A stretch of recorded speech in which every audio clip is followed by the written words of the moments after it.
新闻大声马上邀请到气象博士贾新兴，要请博士带大家来关心花家山风台目前上新的动态，佮有对咱台湾的影响。所以就甲时间交互博士。好咱先来看花家山风台伊这卫星的温度这个风台非常的强嘛，真大粒目前伫鹅銮鼻咱东边差不多300公里的海面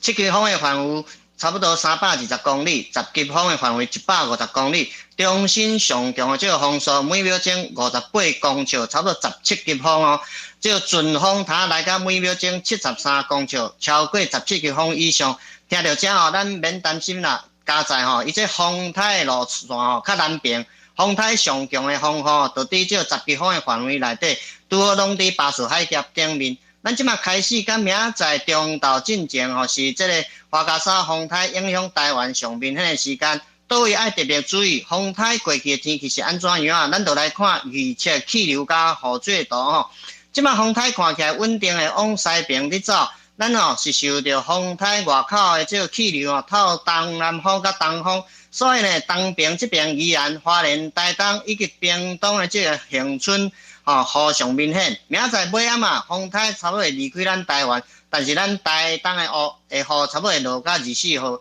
花家山风台即马看起来23暗时甲24伊会走伫香港甲澳门这附近。另外咧，咱嘛通看到伫菲律宾东边外海遮，可能24甲25号遮可能阁有一个低气压发展，伊差不多伫25、26变风台了后，看起来是影响到菲律宾。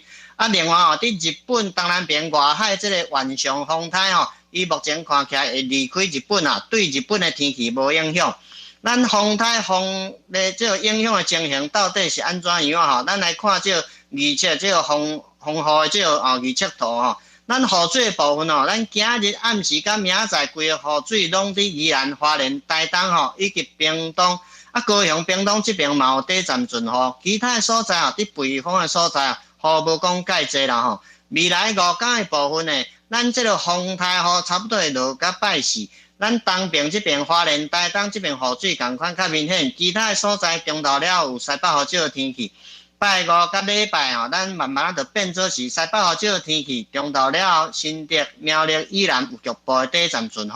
所以咱今日主要天气的提醒咱明仔载中昼进前算讲是风台影响上明显的时间，花莲、台东甲屏东这边要注意雨真大。今日明仔载咱兰屿、绿岛甲恒春这边算讲有出现8级风以上这个较强的阵风。以上是咱今日的甲你讲气象，即马甲时间交予咱的主播。